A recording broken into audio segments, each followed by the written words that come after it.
19వ శతాబ్దం. ప్రపంచానికి తెలియని ఒక ఖండం ఆఫ్రికా. ఘోరమైన బానిస వ్యవస్థ, ఆధ్యాత్మిక చీకటి, ప్రమాదకర అడవులు.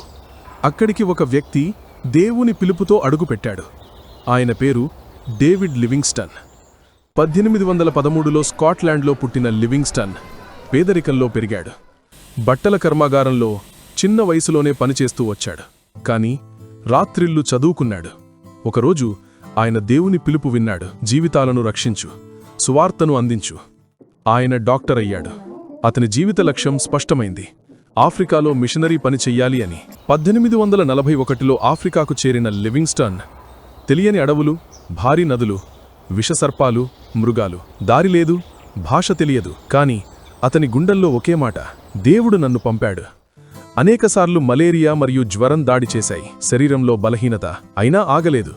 ఒకప్పుడు సింహం దాడి చేసి అతని భుజాన్ని ఆల్మోస్ట్ పగలగొట్టింది. కాని అతను ఇలా అన్నాడు: నా పని పూర్తయ్యే వరకు నేను అమరుడిని.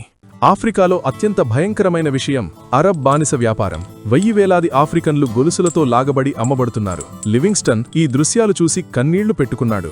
అతను ప్రపంచానికి ఈ అన్యాయాన్ని చూపించాలి అని నిర్ణయించుకున్నాడు. అతని పరిశోధనలు, అతని నివేదికలు చాలా దేశాలను బానిస వ్యతిరేక ఉద్యమానికి ప్రేరేపించాయి. ఆఫ్రికాలోనూ అతడికి ఒక కల: అన్వేషించని ప్రాంతాలను కనుగొనాలి. దేవుడు సృష్టించిన మహనీయమైన ప్రకృతి అందాలను ప్రపంచానికి చూపించాలి. అప్పుడు ఆయన కనుగొన్నది విక్టోరియా జలపాతం. భూమిపై అద్భుతమైన జలపాతం. ఆ జలరాశి చూసి ఆయన ఇలా అన్నాడు: ఇది స్వర్గధామం భూమిపైకి దిగినట్లుంది.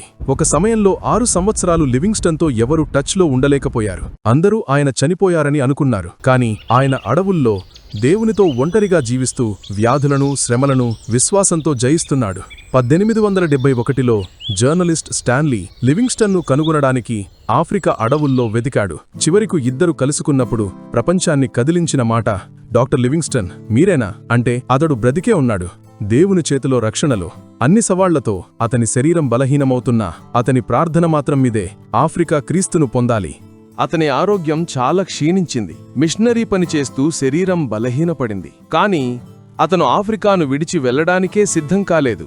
అతన్ని గాడిదపై కూంచోబెట్టి సహాయకులు గ్రామం నుండి గ్రామానికి తీసుకెళ్తూ ఉండేవారు. ఎందుకంటే ఆయన నడవలేనంతగా బలహీనపడ్డాడు. అతని హృదయంలో ఒకే కోరిక: ఆఫ్రికా యేసును తెలుసుకోవాలి. 1873 మే 1 రాత్రి అతని సహాయకులు గమనించారు, లివింగ్స్టన్ తన మోకాళ్లపై వంగి గాడిద పక్కన ప్రార్థిస్తున్నాడు. అతన్ని మెల్లగా తాకి పైకి లేపుతుంటే నిశ్శబ్దంగా దేవుని సన్నిధిలోకి ప్రవేశించాడు. మరణానంతరం ఆయన హృదయాన్ని ఆఫ్రికా నేలలో దాచారు. ఎందుకంటే అది ఆయన ప్రేమించిన ఖండం.